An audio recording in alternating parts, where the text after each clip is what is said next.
This is the Sales Gravy Podcast. I'm Jeb Blount, best-selling author of Fanatical Prospecting and Sales EQ, and I'm here to help you open more doors, close bigger deals, and rock your commission check.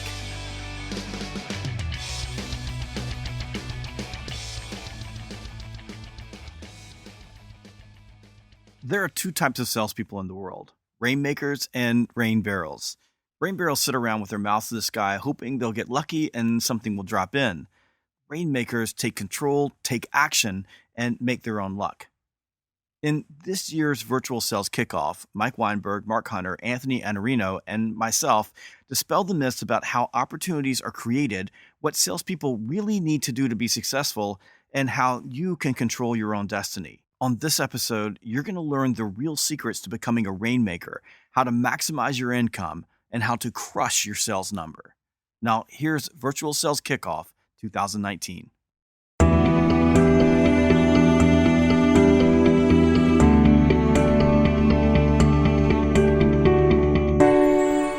This is the 2019 Virtual Sales Kickoff, and this is the fourth annual Virtual Sales Kickoff that you're joining right now. This is about rain barrels and rainmakers today, and it's rainmakers versus rain barrels, and we're going to start to draw a contrast here. You know what we do on this show. If you've been here before, you know that we're going to give you practical, tactical, actionable insights and ideas. You know we're going to have a round robin where people are going to get to decide what their opinions are about these things and talk about them. We'll probably have what I'll say is some little arguments that'll happen while we do this because that's always fun. And we're going to talk about a number of things that you can just put to work right away because that's what we want to give you, just pure value here. So I want to start by dispelling the myths about how opportunities are created. And I'm going to go to Mike Weinberg first because if there's anyone who has strong opinions about opportunity creation, you're already smiling, Mike, it's Mike Weinberg. So dispel the myths. What are people hearing that's not true that's causing them to have challenges creating new opportunities and building a pipeline?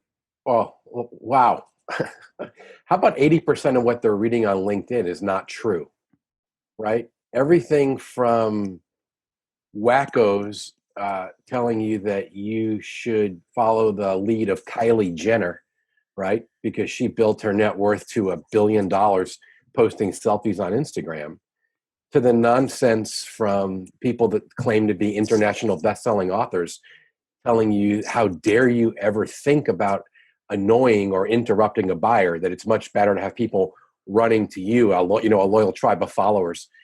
It's absolutely a mess. There are more myths than you can imagine.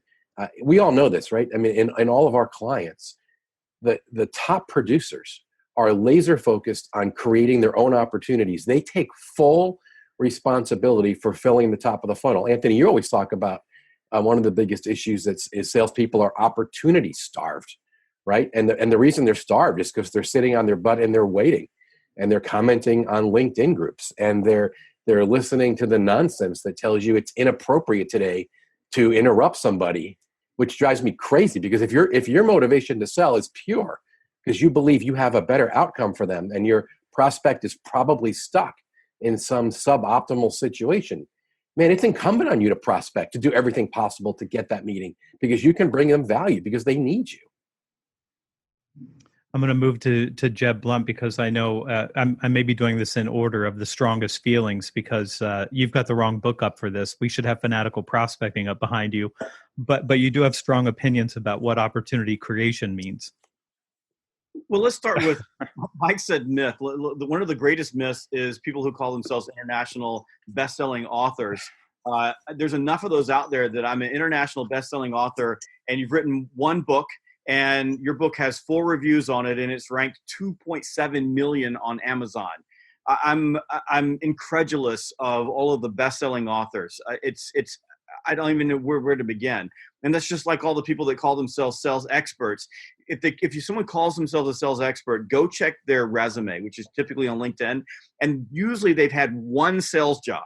And I don't know how in one sales job you become an expert in sales. Usually that means that you sucked at your sales job and you sucked so bad that they fired your ass, and now you have to go be an expert in order to try to make some sort of a living. So you need to be careful about who you're taking advice from to begin with. And it's just like, I invest my money. I don't invest my money with a financial advisor whose finances are a disaster. I invest my money with financial advisors and lawyers and accountants who as you know, themselves have a high net worth and do a really good job with their money. I want to spend my time and effort with experts who are really experts. So that's number one. Number two is understanding what a Rainmaker is. So we're talking about ultra high performance. Being a Rainmaker means that you're delivering for your company and you're delivering for your family and yourself. So that means that you are at the top of the ranking report. That means that every day you're crushing it. You're hitting your number. You have the trust of your leadership team. You're going to President's Club. You're getting the awards. You're getting the spiffs. You're getting the money. And you're taking home a ton of commissions to your family. And the good news is that most Rainmakers, they already know the truth. They know exactly what it takes to fill up the pipeline. And that requires them to consistently, every day, interrupt people. And look, there's a ton of channels that you can do that with. You can knock on a door. You can send a smoke signal. You can use the telephone. You can use social media. It is a good medium to use. You can use text messaging. You can use networking. You can go to events. You can go to trade shows. You can do all kinds of things. But if you look at the Rainmakers in your company, the people that are making the most money, those folks are using all of the above, and they're doing it relentlessly. You're getting an applause break from Mike Weinberg. Mark Hunter. Well, here's the whole thing.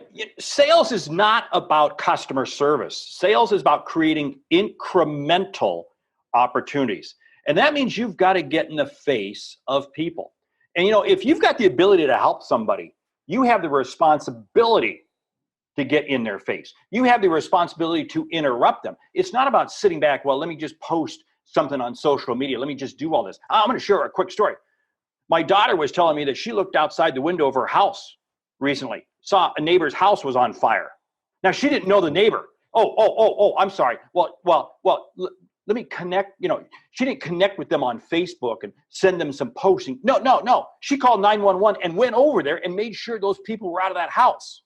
If you have the ability to help somebody, it is your responsibility. And for those who sit there and say, oh, the telephone doesn't work, the people who say that are the ones who are afraid. A few weeks ago, Tesla announced that they're closing their stores, and they're going to go online. And I threw a little piece out on social media just to see what, and this guy writes back, says, well, I hate salespeople. I want to buy everything online. You know what the dude's job was? A sales job.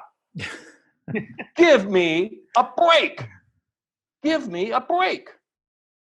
I feel like at some point I have to say, unleash the Kraken or Angry Mark. I mean, we're starting to we're getting him close. Look, he's still catching his breath from that. Here's my myth. The myth that I think that's doing the most damage is that prospecting is something that's passive, reactive, that requires you to wait, and is someone else's job to drive those opportunities to your inbox or to your phone, because it's just not going to happen. And all of us know it's not going to happen. So I want to pivot from what people are being told that's harming them to what do we see as best practices. When you look at the salespeople and the companies that are generating not only the highest number of opportunities, enough opportunities that they're able to reach goals, but also the highest quality opportunities, which is another category altogether, because everyone on this group I already know, we all believe that there's a difference between a target and a lead. And that there's a huge disparity between what people think they should be focusing their time on. So, Jeb Blount, if you were to talk about what you see, the ultra high performer in your world, what are those companies doing? What are the best practices that allow them to over-index on results? Well, one of the keys to over-indexing on results or being a Rainmaker is working on the right opportunities at the right time with the right message. So, for example, they segment their prospects out. So we look at prospect segmentation on really three different planes. So one plane is high probability. So what is the probability that right now there's a window of opportunity that would give you a high probability of moving that prospect into your pipeline? The next segmentation is potential. So what's the potential? So we look at high probability, medium probability, low probability. We also look at high potential, medium potential, low potential. So if I have a high probability, high potential account, that's where I want to focus my attention, because that account is most likely to move into my pipeline and generate a big result for me. So lots of sales, lots of commissions. And then third, taking a little page out of your playbook, is when you start segmenting your database, so your entire prospect world, so that you're looking at your dream accounts, your dream clients, your dream opportunities, your conquest accounts, your targeted accounts, and then everything else. So I'll run through that real quickly. So your dream accounts, you're typically going to have somewhere between 10 and 25 dream accounts. These are the biggest opportunities, the highest potential opportunities in your territory, and everybody in your company should know about those. So you've got marketing behind you, so you can run account-based marketing against those. You can run long-term pursuit plans, and you can do everything that you can to get in the door. It's going to take you a while, and you won't sell all of them. You might sell one or two of your dream accounts a year, but they're so big that when you sell them, they propel you to the top of the ranking report. Conquest accounts are typically the deals, for me, they're competitive deals. So I want to take deals away from my competitors that have a long-term impact on my credibility. So if I say, for example, Anthony, you've got an account, and you're in your business, and I want that account, I'm going to align everything I can against that account so I can take it from you, so I can go to other businesses and I can tell them, hey, I took this account. In some cases, it's an account in your territory that may have a good reputation. So if you get that from a social proof standpoint, you're able to tell other businesses, hey, I have this particular account in my portfolio. Typically, you're going to have around 50 to 100 conquest accounts, not too many more than that. And again, you can run good pursuit plans and sequences and cadences against those. And then there's targeted prospects. And these are the prospects that usually are going to be high potential, medium potential prospects. They're going to fit your ideal prospect profile. And you're going to have a group of those prospects that you're going to be working against all the time. And these are just your bread and butter, everyday prospects. And typically, most salespeople are going to have somewhere between 250 and 1,000 of those, depending on the size of your territory. 500 and less is probably the best group to work with. And then with that group as well, you can rank those, and you can run some cadences and pursuit plans against some of those accounts.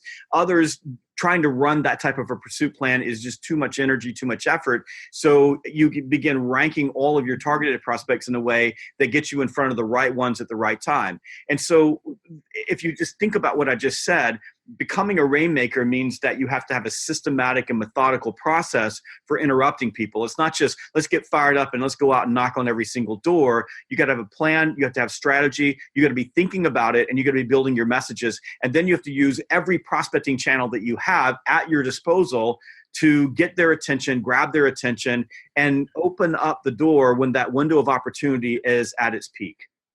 I'm going to pass this to Mark Hunter, but before I do, I just want to say you have a little picture of a triangle, and Yes. what Jeb is saying is that you're starting at the top of that triangle. Leads are the bottom of the triangle. The leads are at the bottom of the triangle. So when you shift your focus and go, well, leads got to be easier. Yeah, it probably is easier, but it probably isn't going to turn into anything. And let me just, before we move to Mark, say exactly what you said. And this is one of the, when you start listening to these morons on social media that are telling you not to prospect and telling you not to cold call, they totally don't get it. And because if you think about prospecting, about 20% of your prospecting is for right now. It's engaging prospects who have some level of familiarity with you or your company, who you've been working on, and there's a buying window open, and you're trying to engage them, set an appointment, move them into your pipeline. About 80% of your prospecting is working on all those leads, and you're gathering qualifying information, and you're reaching into the organization, you're identifying stakeholders, you're beginning to build familiarity, and you're starting to use the different tools like LinkedIn, which is a fantastic tool to connect with these folks. But that's a huge portion of your prospecting is that. And some of that is a pure cold call, because at some point you got to call people up and say hello to them. They're not going to come to you. So when you start thinking about your prospecting at the peak, all of those calls, all of that effort is to set the appointment. And then as you start moving down that prospecting pyramid, you're looking at how can I gather information that makes this particular prospect better, more qualified, or identifies a future buying window so that I can open the door, set the appointment at the right time. Mark, let me just jump in before you go. I want to pick up on something Jeb is saying. What drives me crazy is that the people online telling salespeople, gullible salespeople, that the stuff they want to hear is that prospecting doesn't work. They make cold calling into something that it's not. It's like you're calling the phone book, like you're being fed calls by an auto dialer, just random people calling them at home. What Jeb did a great job articulating is that we have to have a strategic, finite list of accounts, ideal profile prospects that look and smell like people who get value from us. We're not calling the phone book. We've done the research. I love when Jeb says this. He says it all the time. Researching isn't prospecting. Prospecting is prospecting. We do the research on the front end. So the people that set up, this boogeyman, that cold calling doesn't work. Well, of course, if you're calling the phone book, it doesn't work. But if you're calling 100 or 200 strategically selected accounts that look exactly like customers who love you and appreciate your value, that's not the same thing. Sorry, Mark, go ahead. No, I think you hit on so many pieces there. And this is what, again, drives me nuts. First of all, let's put LinkedIn in a box. Not everybody is on LinkedIn. There are segments that are on LinkedIn. Salespeople are on LinkedIn. I've got many, many buyers that are never on LinkedIn. So when these people are out there, hey, LinkedIn is where you get all your customers. If you're selling to other salespeople, oh, gee, I guess that's what they're doing. I guess that's what they do. Here's the whole piece. The whole piece is, who am I spending my time with?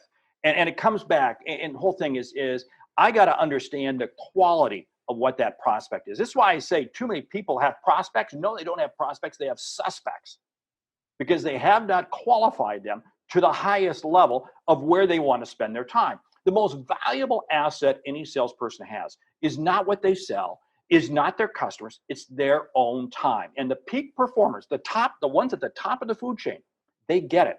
So they are focused with their time on the highest performing salespeople who are on the highest performing customers that are going to yield the greatest opportunity, because they know that, hey, this is a big opportunity and it fits in their timeline now. They're not sitting there. This is where so many salespeople burn themselves out prospecting. Well, they burn themselves out prospecting two ways, because they spend all their time preparing to prospect. I'm preparing. I set aside 2 hours to prospect. How many calls did you make? None. Because, I'm doing research. Prospecting time is customer-facing time. Second is they wear themselves out because they have no plan. If you don't have a plan, guess what? You are dead. You are DOA. And, we're calling that out, and we're all being point blank, full throttle. And I know, Anthony, you've got some comments because, eat their lunch. What is eat their lunch all about? You need to jump in. You need to add some comments on this. My comments are that targets are just far better than leads. And I mean, when I first saw his triangle, it's exactly right. And you start with what's going to have the highest impact on your result. And if you want to know the best practices of organizations that we see, certainly I see, creating the most opportunities and the highest quality opportunities together. So if you're looking at those two factors, it's because they know who they create value for. They know the kind of companies that have the kind of problems that they can solve, and they dedicate all their time and energy into winning those. And, I continually get this question, when do you give up on a difficult prospect to win? Like, never. You don't get paid for giving up. You ever get a commission check? Like, you worked really hard, but it didn't work out for you, but we're going to give you some money anyway, just for your effort. That's not the way that sales works. The way that sales works, you got to win them. And look, you're going to be prospecting anyway. I mean, so you're like, well, this one's really hard. They've been with this company for 10 years. It's going to be hard to win. You're making calls anyway. I mean, what do you care if it takes you? Haven't we all had that experience where our best accounts took years to wear them down? I mean, accounts that were multi-million-dollar. I mean, yes. And that's why they are our best accounts, because it took forever. But once we captured them, we were able to hold on to them. All right, hang on. I got to call timeout. Everybody's fired up now. Before you do that, let me tell you the story, because Mike said something. So last week, I get a text message from Billy Henson. Billy, if you're watching this, I'm talking about you. Billy used to work with me back in my days when I was at another company. 18 years ago, Billy and I started pursuing this big equipment manufacturer. And 18 years later, he finally closed it. And he sent me a text message to let me know. He said, after 18 years, we finally closed this, and I want to celebrate with you. That's how long sometimes it takes to get your dream account. Was Billy getting paid in the interim 18 years for his effort? He was getting a salary for 18 years for his effort. Yeah, But but you know what Billy now. was doing, though? I'm sure Billy was also working other smaller customers. And this is the whole thing, understanding how to feed the food chain. Oh, Billy's a Rainmaker. Billy has a Rolex on his arm. He's got them all the way up his arm. He's been to every President's Club since he started with the company. Right. He's one of the greatest salespeople in the company. So he's closing everything. He's selling everything he can along the way. Right. And continues to work on those big opportunities that have identified as high potential accounts in his marketplace, and he starts focusing on them. So he was not a prisoner of hope to that one deal. He was working all kinds of accounts at all different stages of the sales cycle. And as Mark was saying, small accounts, regular accounts. Let me make one point on leads and targets. When Mark was talking, this really came to me clearly. I think one of the biggest sins in developing new business, because salespeople are doing the rain barrel thing, or they wait to chase an opportunity instead of trying to create an opportunity, they end up late. They're last to the opportunity. They're late to the party. And everyone always wants to talk about, I want a beautiful, warm, perfectly qualified lead. You know what happens when you have a perfectly qualified lead? That buyer is way down the path, right? Your competitor's more proactive salesperson has been in there planting seeds, starting a relationship, shaping buying criteria. I think sometimes we're better off with a colder target, where we go in and we play consultant and advisor and expert, and we paint a picture of a better future. We ask great questions. We tell our story, and then we're guiding them down the path to create an opportunity, versus playing some other joker's game where now the buyer's dictating what they want, and you show up and do your dog and pony show and do your demo. I don't know what you think of that, but sometimes I think we're in a stronger position. Hang on. I've lost control. I'm calling timeout. I knew this agenda was going to get everybody going, but we have to stop for just long enough to say that we have sponsors, and we want to thank people for being generous enough to support us in this endeavor. And let's start with our friends at Outreach.io. And we're going to talk about sequences at some point here in the future and how important they are. But Outreach.io is a tremendous platform, and somebody that we admire. We admire not only the fact that they sponsored us, but as users, their equipment their software is great. The second one is ZoomInfo. ZoomInfo, if you're going to get data, this is where to get it. I mean, and that is the end of the conversation. You don't need to say anything else. That is where to go to get data. Another great sponsor with a great platform and a great offering, and we appreciate them sponsoring this. And you can see so far that two of the sponsors have a lot in common with us as it pertains to cold outreach. So we have cold outreach sponsors here too. And the last one is our friends at Connect and Sell. And we love what they do. And I will just tell you, if you don't follow Chris on LinkedIn, you should, because he continues to put up data all the time on just how effective cold outreach can be with a telephone. And there's so much hate that follows that. Well, you didn't do this, and then what about this other thing? And the data is just unassailable. You can't argue with it. So thank you to our sponsors. We appreciate you helping us. Now, I'm going to call time back in, but I'm going to try to be careful about this because I lost control of the group here with these questions. Mark, you wanted to say something, then back to Jeb. Yeah. Real quick. Sales managers, if you are listening to this, and I hope you are, you got to understand you play a role in creating also incremental opportunities. I see too many sales managers only getting involved in the sales process when it comes time to close a deal.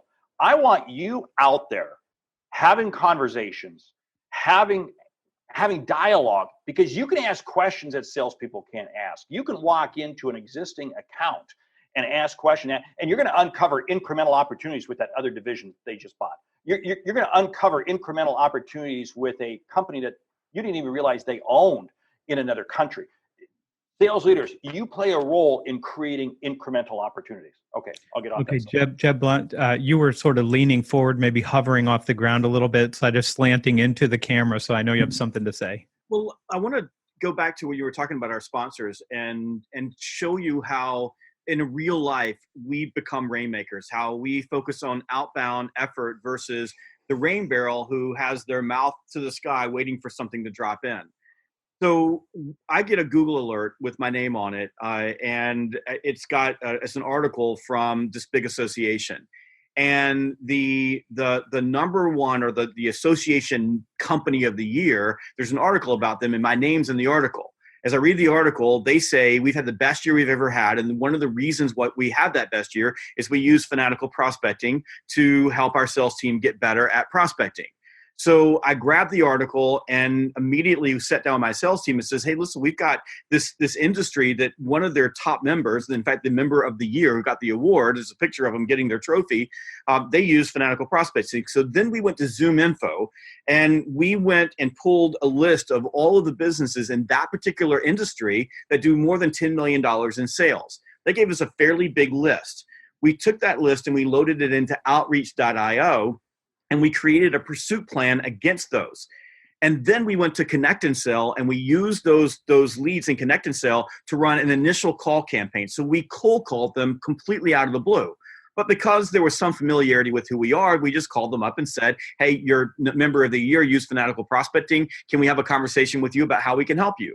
Most of them didn't answer the phone. Some of them did. We left voice messages for the ones that didn't. Connect and Sell let us get through the list really, really quickly. And then we went to a pursuit plan where we used email, we used some account-based marketing, we used some advertising against that particular list. So that was pure marketing. Then we used social media to get and connect with them. And then we ran another call campaign. And out of that call campaign of that group of businesses, we ended up with 25 opportunities that are real. And at least 10 of those are going to close and turn into business for us. And that 10 businesses is probably going to end up being somewhere between $250,000 and $500,000 in business for us.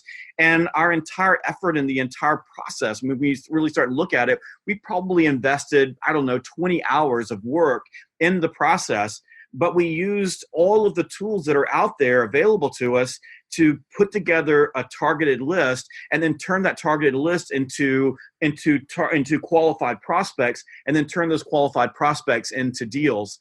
And this is the difference between being a rainmaker and a rain barrel. The rain barrel is sitting around going, well, nobody's calling today. And the rainmakers are out there making it happen. And they're paying attention to the signals in the marketplace and using the tools that they have available to them to go in and reach out and interrupt these strangers and start a dialogue that can help those businesses improve their outcomes as well.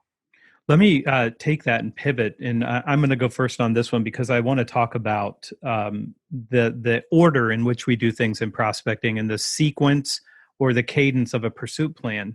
And then I want to ask you to share your opinions on these things. Anthony, let me just jump in 1 second because some people probably saw me shaking my head while Jeb was talking.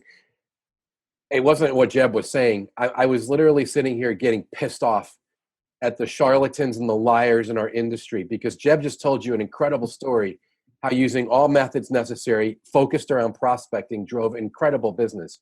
And the four of us know this because we have real clients, right? The top producers and all of our clients are perpetually prospecting. I've got a little SaaS client, and they do everything they can to do inbound marketing, and they go to trade shows and they got white papers. You know what the truth is?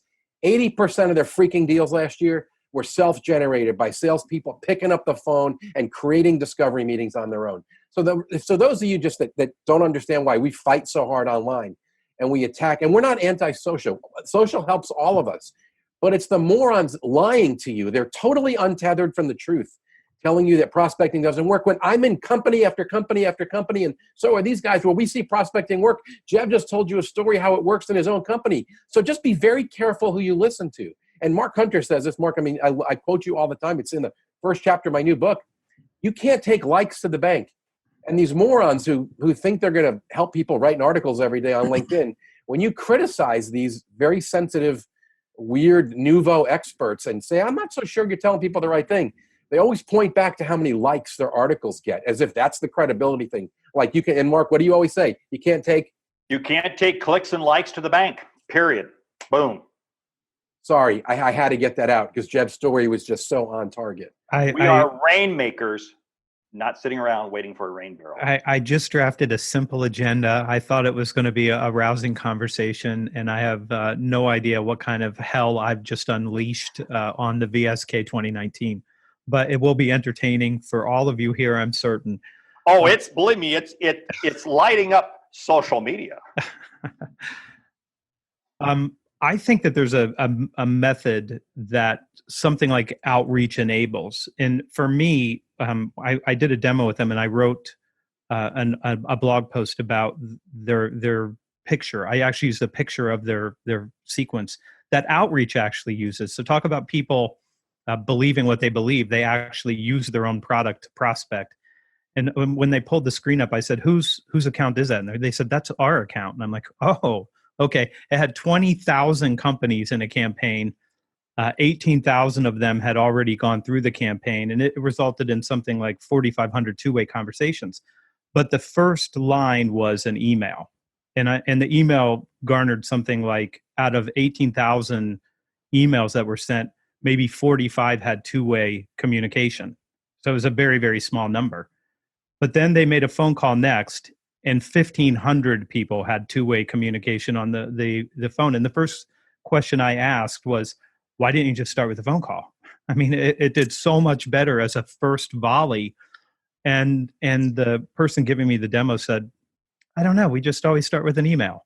And I think it's kind of the world that we live in right now, that people think email is prospecting, and they think that they're email prospecting. And now we've got all of Silicon Valley who's decided that we can automate prospecting by sending people emails.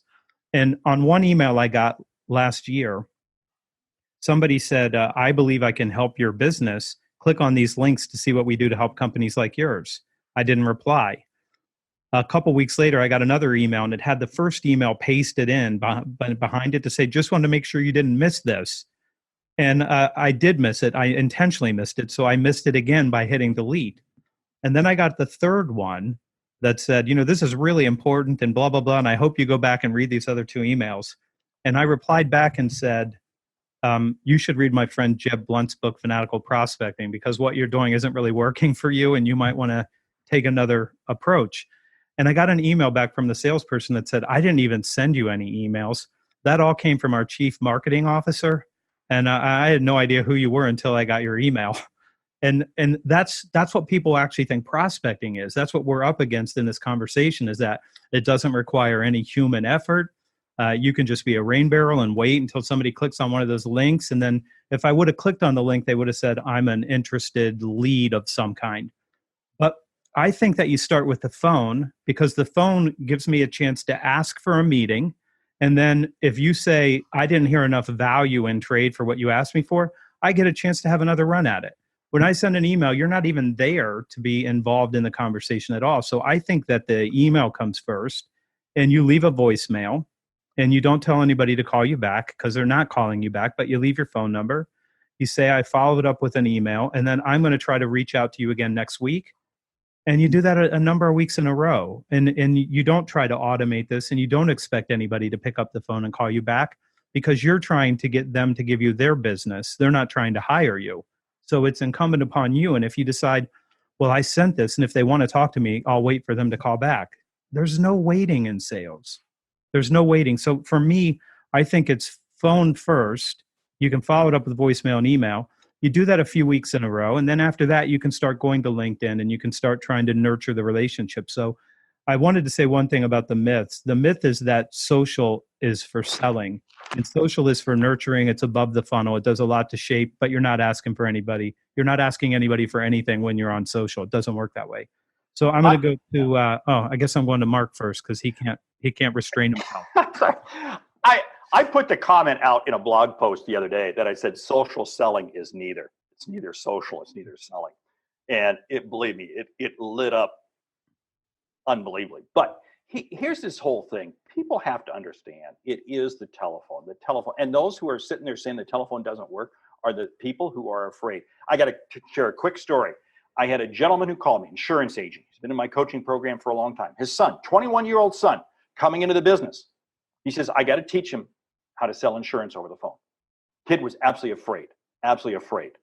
Just got done coaching him. We were doing an hour a week. and just got done with him. And the kid is crushing it on the telephone. Don't tell me that you can't make phone calls. This is a 21-year-old kid going to college part-time, crushing it on the telephone, selling insurance. Give me a break, people. Jeb Blount, we're going from left to right on my screen. I hear people tell you the phone doesn't work, and typically my response is nobody answers a phone that doesn't ring, and then they say, well, nobody wants to be called, right? Nobody wants to take a phone call from a salesperson. That is one of the arguments from one of the charlatans who says he's an international best-selling author, and nobody's read the son of a bitch's book. Excuse my language. We're giving you a pass. It's mostly a family-friendly show, but in this, the point that you're making, I think we're emotional. We're emotional. So then people say, well, nobody wants to get a call from a salesperson. And I say, well, no shit, Sherlock. Nobody wants to get a call from a salesperson. If people wanted to get call from salespeople, there wouldn't be salespeople. They would all be calling you, but they're not calling you. But the reason we have Rainmakers is they're interrupting people that don't want to be interrupted, because you don't want to be interrupted and I don't want to be interrupted. That's tough. So you got to have a good message when you call. Now, this idea that the phone doesn't work, I'm going to give you a case study, real case study out of our playbook. And this, by the way, happened 2 weeks ago. One of my trainers walked into a room full of 90 U.S. Army recruiters. So there's 90 recruiters in the room. These guys are calling 17 and 18-year-olds. Okay, so the generation that are the native, tech people who none of them would ever take a phone call. This is the myth, right? And we walked in, and my recruiter or my trainer gives an order. You have 15 minutes to make $15 and set one appointment. And of course, they start grousing. Why are we calling? Nobody answers the phone. This is stupid. Well, why don't we send some text messages, hang out on Facebook? And the reason why we're there is because all these soldiers, these recruiters, are hanging out on Facebook. So my trainer gives the order one more time. 15 minutes, $15, one appointment, go. 15 minutes later, this battalion of military recruiters had set more appointments in 15 minutes than they had in the previous 3 weeks on the telephone. And we have them on film. Like my camera guys are there taking a picture of them, and they're all they can't believe that when they call people, they actually answered. But the thing is, this phone right here, one more call, is with you all the time. It is hanging on these 17-year-olds' hips. They sleep with their phones. I know my kid sleeps with his phone. So the phone is attached to people. So more people are answering the phone than ever before. And oh, by the way, people are sending emails. And I'll give you one more example, Anthony, from what you said. We had one of our software clients, a little SaaS company, and they were going after new accounts, and they were pulling these lists off of Zoom Info, and they were doing email campaigns to them. And it was the same thing you saw. Like, they were getting no return. In fact, they were sending like 8 emails in a row, and nothing was happening. And I just asked the question, why aren't you just picking up the phone and calling them? Why don't we just call? And they said, well, we need to warm them up. I said, well, after 8 emails, you've just pissed them off. I mean, they're not going to talk to you anyway, because you've spammed them. So we took a different tack. We got them all together, did the same thing. We took 30 minutes and we made 30 outbound dials just as fast as we possibly could. And they were amazed at how many people they talked to and they had a two-way conversation with. And the thing is the phone it's so easy. You pick up the phone, there's a person on the other end, you say hello, and now you're talking to a human. And the last time I checked, sales is human to human. It's people helping other people. And you can't do that via email, and you certainly can't do that on social media. And I don't want to say that there's anything wrong with social media. I think LinkedIn is one of those tools that is, the car, the phone, the internet, Google, LinkedIn. I think it all fits together, CRMs. But for someone to tell you that the phone doesn't work, they're lying to you. They're lying to you because it makes them feel uncomfortable, and they're a bunch of losers who are unwilling to pick up the phone, interrupt people, and make it rain. I just trademarked 2 more calls. I'm going to be even more aggressive than Jeb. I mean, 1 more call is good, but 2 more calls is even better.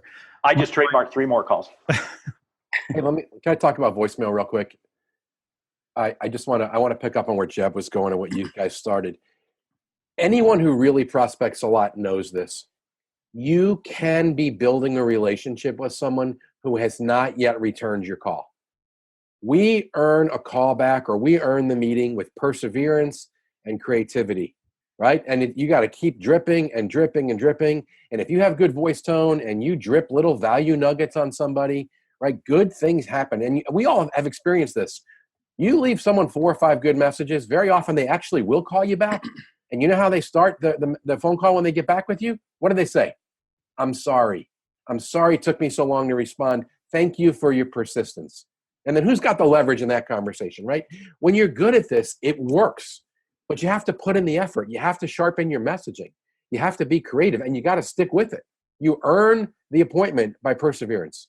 Okay, don't leave because we're going to our final question here. What is your very, very best single piece of advice for making 2019 your best sales year ever? Me? I'm limiting you to one. Your best advice. Can I split it in 2? I don't know that I can stop you. So yes. I'll be really brief. It's 2 things. More strategic targeting and more time put against those strategic targets. Everyone wants to talk about all the crazy nebulous and sales nerdy stuff. The clients that I have that have transformed their results, the people are laser focused on a strategic finite list of accounts. They could be prospects or they could be growable customers. There's a whole lot of people managing territories or books of business. They're just doing the milk run and they babysit and they overserve.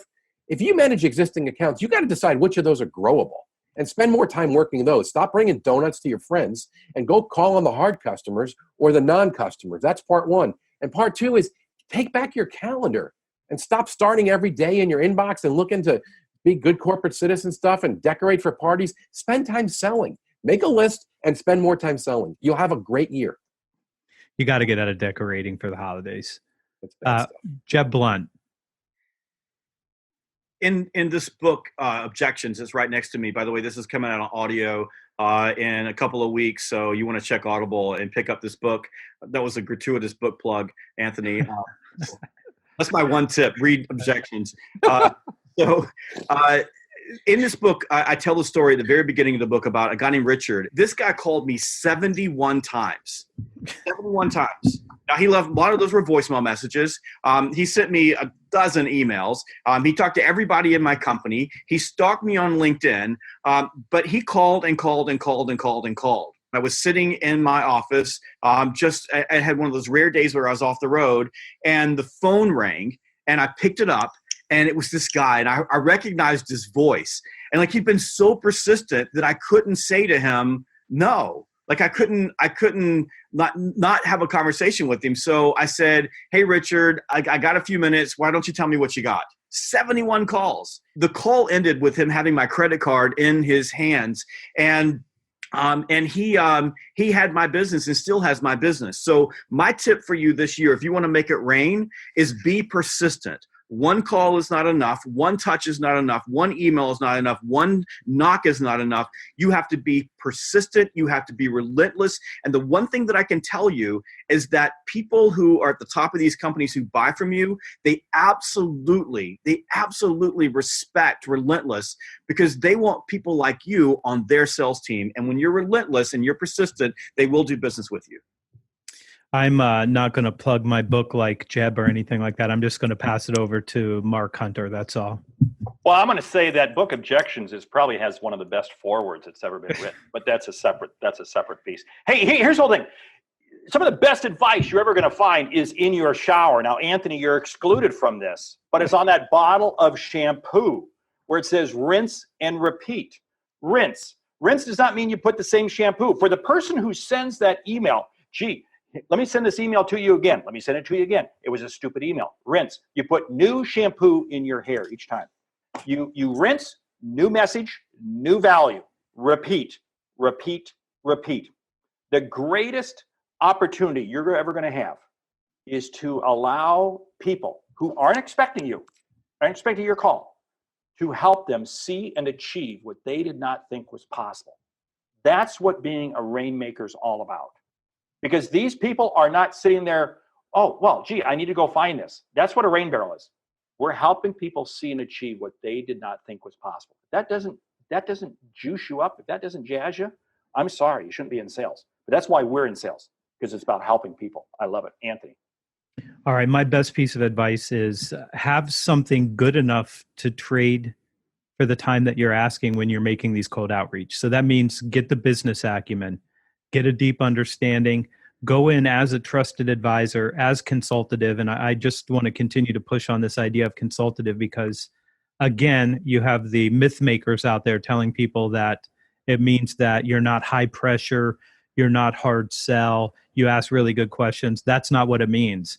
Consultative means you tell people how to better run their business and produce better results than they're producing now. And if you don't have the opinion as to what they should be doing and you haven't done your homework, then it's harder for you to get that meeting. So do the work to have the business acumen. Make sure you show up with something that somebody would gladly trade 30 minutes to hear from you. Okay, this is the end of VSK 2019, but don't go anywhere because this is the after show. But let me start the after show by again saying thank you to Outreach.io, our sponsor here. If you're looking at sequences, that's the place to go. If you need something to drop into Outreach.io, go to our sponsor, Zoom Info. If you want to accelerate the time it takes you to reach people on the phone, then you go to Connect and Sell. And Jeb, at some point, this will be on some platform where people can watch a replay. If you need to listen to what Jeb described so that you know how to do this and how it works, you just go back over this ground here because it's going to accelerate your results dramatically. So the sequences work no matter what you use. But if you're going to do something with a piece of software, it's Outreach.io, Zoom Info, Connect and Sell. Okay, and this concludes VSK 2019. Stay tuned for the after show.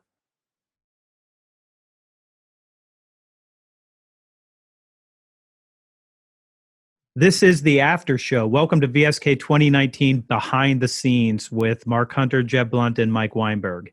Here we go. Okay, now it's the after show, so now it's a free-for-all. Hey, this was the best VSK yet. I mean, guys, I'll tell you what. Terrific commentary from everybody. Loved it. I credit the agenda.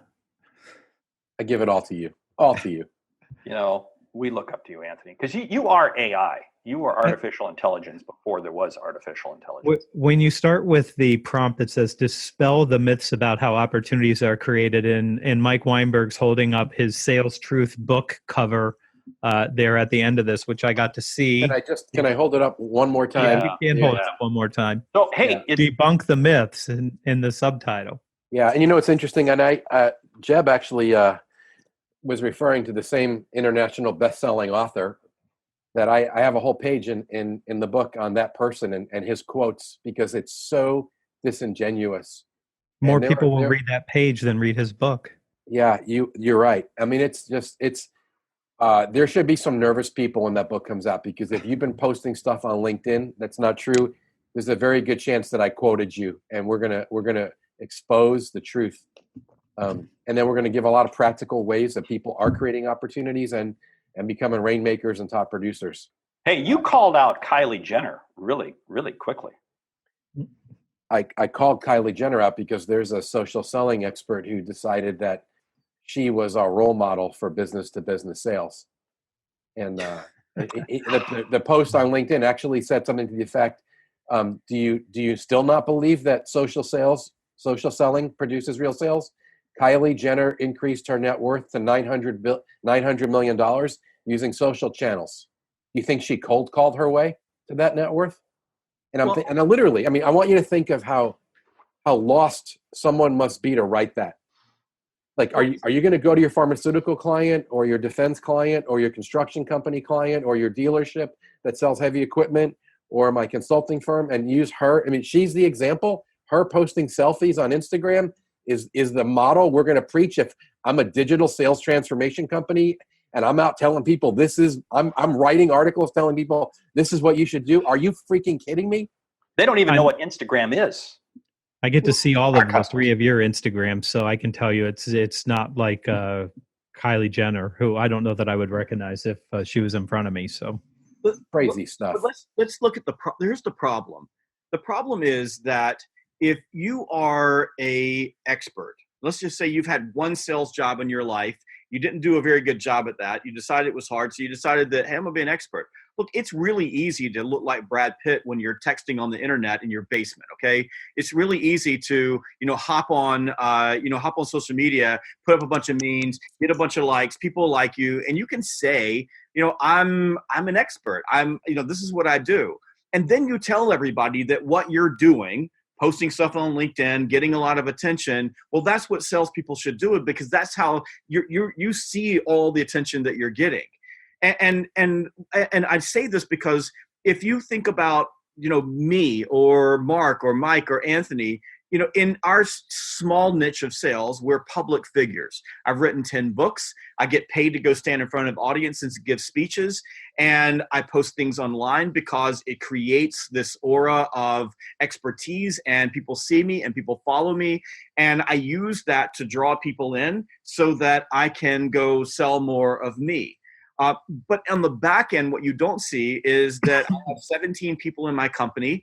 About 70% of those people are trainers. And I have a sales team who the other 30% who are on the phone, banging the phone, reaching out, calling people so that we can get those folks booked into companies and we can sell stuff. And for me, as an author and a public figure in our space, in our small space, social media is important because I use it as an advertising, as a marketing medium, not as a prospecting medium. But that's it, Jeb. It's content marketing. You're doing content marketing. But the thing is that we have to understand that just because I'm doing that doesn't mean that you're not doing other things. Right. Who's selling industrial parts for a company or selling software or doing this or doing that, that's going to work for them too, because it's not. I mean, there's one or two people here and there that have, sort of made a name for themselves online. But even those people, it doesn't work very long. I can think of one person in particular who, had made a big splash as a social selling person who can't even keep a job because that doesn't work anymore. It doesn't work if you can't produce something. So when you hear people saying that, you have to take it in context. Yes, for that human being, they think, wow, this is what everybody should be doing because I'm getting all this attention.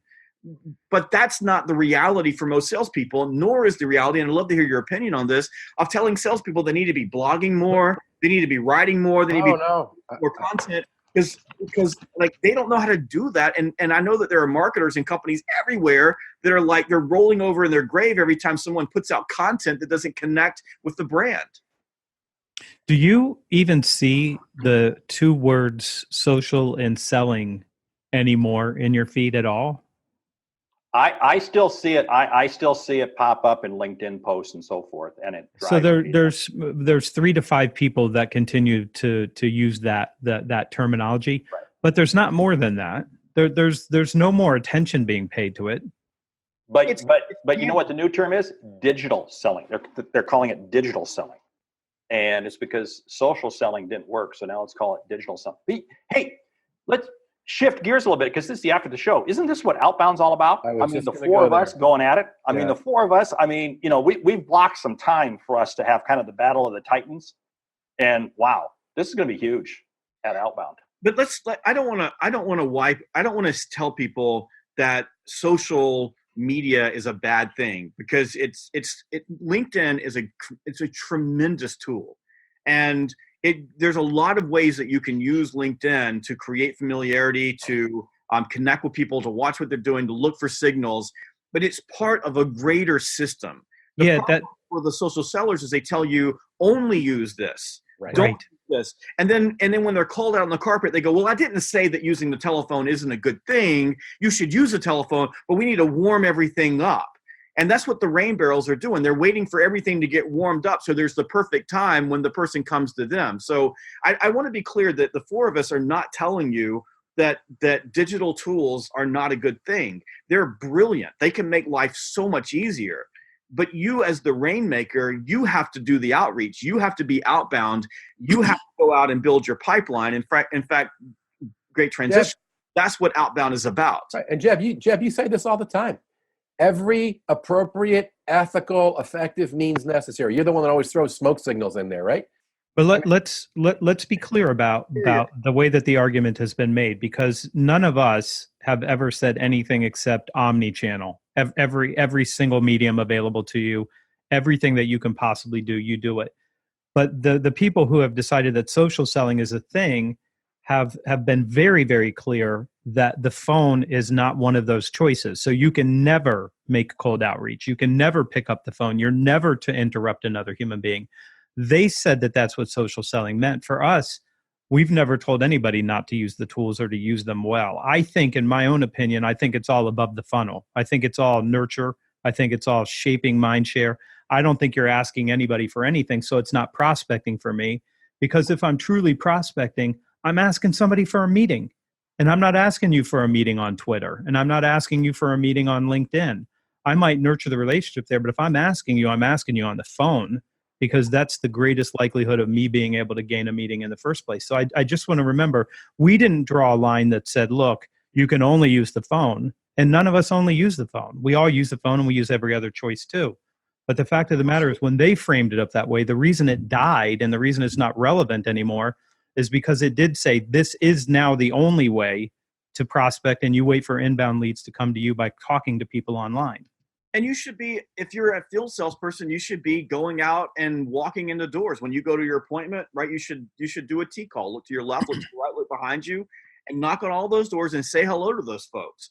You know, when you're in-person prospecting, it's about what you ask, right? When you're on the telephone, it's about what you say, but you should be doing that too. But there are morons out there telling people that you don't even have to do that anymore because people don't care about the relationship. So take all your field salespeople, the people that create relationships with your customers, just take them off the street and we'll get a robot to do all the work for you. And the smart companies are not buying into that. In fact, the smart companies are putting more people on the street to have human-to-human conversations because that's what works. This is personal. I just had a vision of Outbound 2020. It's a giant Pentecostal tent, and Jeb is going to come out carrying snakes in both hands, right? And exactly, you're going to get religion. Hey, a real quick side note. You know, we got to do a shout out for millennials because they're doing a good thing for us in sales. Millennials are about authenticity and transparency. How do I get that? By having the relationship, by picking up the phone and having the conversation.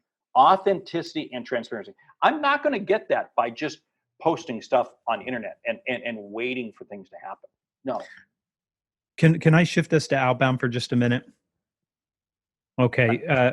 I continue to get emails and some tweets and some DMs on Twitter from people who are trying to understand what happened to outbound. So year one, there's 4 of us.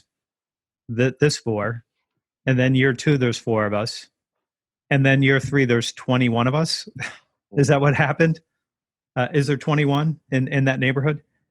And the main stage has now got Colleen Francis, Victor Antonio, Waldo Waldman, Jeffrey Gittimer, Andrea Waltz, and Bob Burke. That's the main stage over the first 2 days with the 4 of us. So there's 10 on the main stage. And people who thought, okay, that was good with 4 of us, are stunned at the main stage. Is this the best main stage in the history of sales conferences? Yes, without a doubt. Yeah, and we doubled the number of days for the main stage and barely even increased the price. I mean, And it's ridiculous. It's the most ridiculous value. And it's period. all content driven. It's not a pitch fest. Content driven.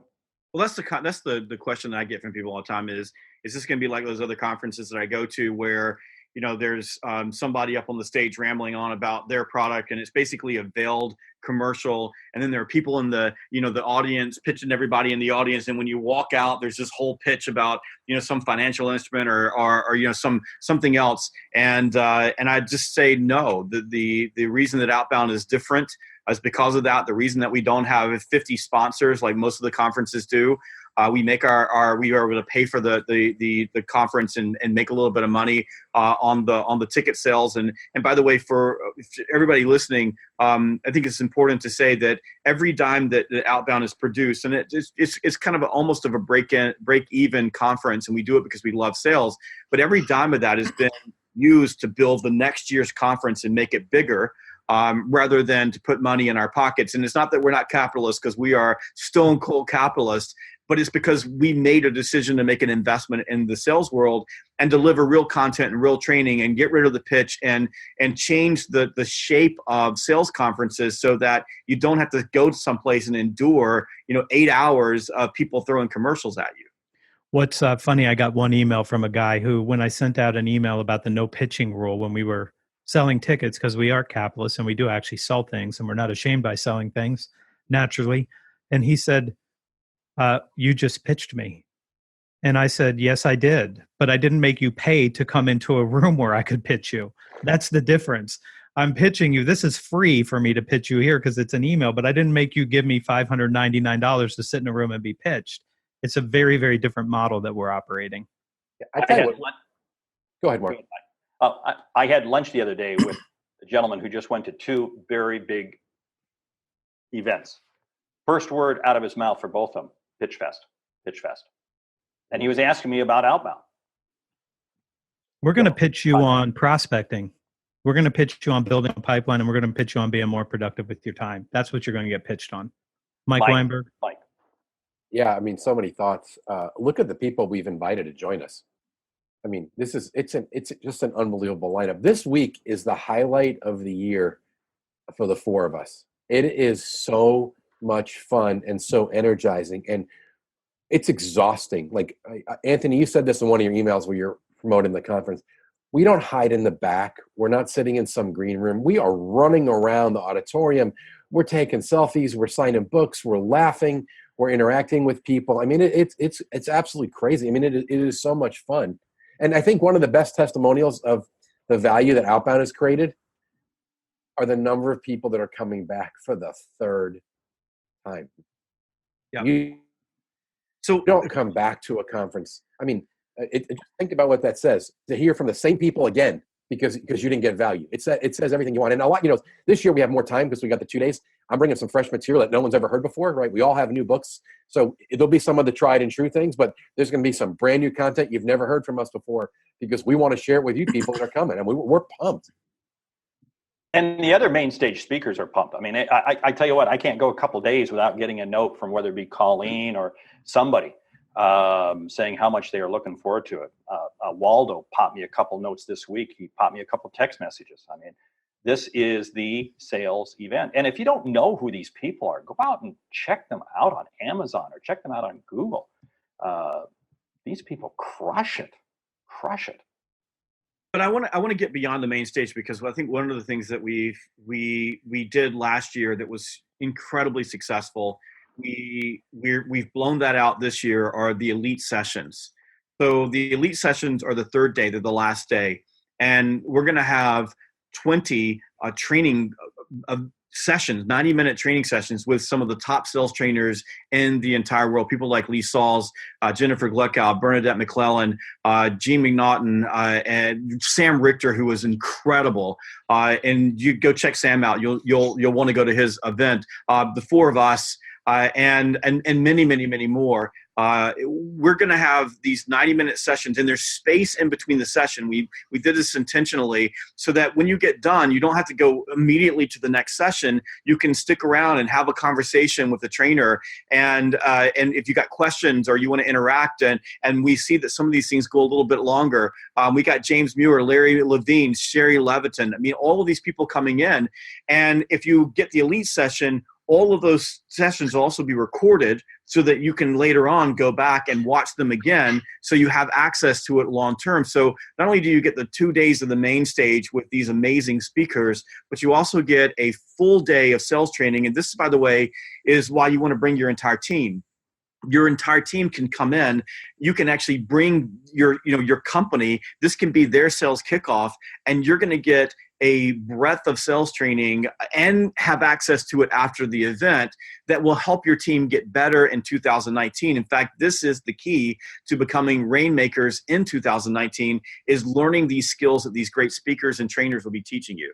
Just one quick thought on what you said. I want to be clear so people understand what you just said in a very, very practical, tactical way. You have to choose which sessions you go to. They're running at the same time. And people last year, if we got one complaint on the complaint card, it was like, why did you make me choose between seeing Jeb or seeing Sherry Leviton? You made me pick. And there's only so much room. You don't have to pick. I mean, you go to the one that you want to go to while you're there, but you're going to get to see the other ones. You're going to have access to all of them. So you'll get to see each one of them, and you're going to be able to go back over that content And the that you elite, did see, there's plus other, what you missed. and there's some other goodies for those of you that are looking at it. And now would be the time to look at it because the hotels are filling up. Elite tickets, you guys also get better seats. There's preferential seating. It's a different level of swag stuff. It's quite the value because you're getting 3 full days and better reserved seating. And apparently we're not afraid to pitch, are we? I guess we're pitching, Well, right? you know what, though? Also, though, we outgrew hotels. That's why we're now in the Georgia World Congress Center. We're in the convention center. I mean, you can't get bigger than that. But I think the whole thing, because we're out in the audience all the time. I mean, we're out there beforehand. We're out there. Again, it's still going to have that very much personable feel all the way through. Step and repeat. Bring your cell phone. We're taking selfies, but you're talking to everybody. There's no place to hide. We're all going to be right there, hanging out with you. But Mike, Okay, well, wait a minute. I got to talk to Mike for a second. So you're out. So Mike, there is one ticket that we didn't talk about. One badge. It's I'm looking for my Porsche. I think it's at my happy place. Go ahead, Jeb. Go ahead. It's the black badge with a circle on it that says VIP. It's really special. We, on the day before the Outbound Conference starts, a group of 50 VIPs will be gathering at the Porsche Experience Center in Atlanta, Georgia. Mike did the legwork to get this set up because he's a Porsche enthusiast. I think his car costs $200,000. I'll be right. I'm going to be right back. I got a prop to get for you. Hang on. That's what Rainmakers do, by the way. Rainmakers buy $200,000 cars. And so you're going to spend an afternoon with us in peak performance workshops and mastermind groups working together, these ultra high performers of ultra high performance. And these are leaders and salespeople from across the globe who are coming in. And there's just a handful of these badges available. They will be gone, I promise you, after this webinar is over, because they always are. As soon as the VSK is over, all of the VIP tickets are gone. So as soon as you see this, you want to go to outboundconference.com. That's outboundconference.com and pick up your VIP ticket. You get an amazing swag bag. You get front row special seating. You get a VIP lunch. You get the VIP mastermind group and reception at the Porsche Experience Center in Atlanta. You get special access to all of the speakers. And I got to tell you, there's nothing in the world like walking in and you got that black badge on and you walk to the front of the room and it's all sectioned off and nobody can get in there except for the VIPs. That's when your shoulder goes up. That's when your chin goes up. And that's when you know that you're a Rainmaker when you've achieved that level. So there are a handful of tickets left. I think there are 7 left. I sold one yesterday. I got a call from somebody that said we left somebody off the list. I got to go get another one. I just want to say this, that Porsche Experience Center place, it's my happy place. I've been there 3 times. You can go drive on the track. There's a Porsche museum. And I'll just show you guys this now. I'm going there on March 19th to pick up my new car. And I finally kind of custom order exactly what I wanted. And I'll be there for a whole day getting driving lessons. And they make a great deal. That we're going to have such a good time on that opening day of Outbound with the VIPs, the workshop, the setting, the museum. Where we're having the reception is this unbelievable area. It's just gorgeous. You can watch people on the track. Some people may even go in a day early and actually use the track. It's the best value. But I think there's only 7 tickets left, so move quickly. You know, it's cool that we got people coming from South America. I think I sent you guys that note, that guy from Chile bought the ticket. We got South America coming. We got Asia coming. We got Australia coming. We got Europe coming. Huge. I think we have India coming now too. Yeah, that would be Asia. That would be Asia. I had my outbound suit made in Hong Kong. It's coming. I love it. I can't wait to see that. Love it. I hope it's red. No, it's blue and with orange checks in it. And you open it up, it's got an orange interior, orange lining, and it says "one more call" in really big letters on the inside, like a cape. Love it. The cape. I can't wait to see this. The dream coat. I actually went and met Mr. Lee, who is manufacturing it. They've been sending me videos, little video clips on WhatsApp of them sewing all the pieces of my suit together. So it's been a pretty cool thing. I got a video I'll put up later on going there and meeting Mr. Lee and picking out the fabric. I want to hear about that. That sounds really cool. Really cool. All I right, wanna gentlemen, know- at some point we have to call an end to this. People need to get to work. We need salespeople do to get need off, to go get start off this thing picking and up go the pick up the phone. phone. That's right. It's time to start dialing just like that. Hit the buttons.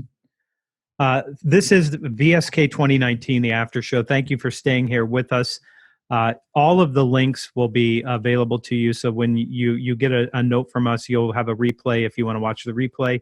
We'll send you to outreach.io. We'll send you to Zoom Info. We'll send you to Connect and Sell. We'll send you to the Outbound Conference. And again, last call here on VIPs. These are going fast, so get them while you can. And thank you, gentlemen, for being here. And I look forward to seeing you in Atlanta.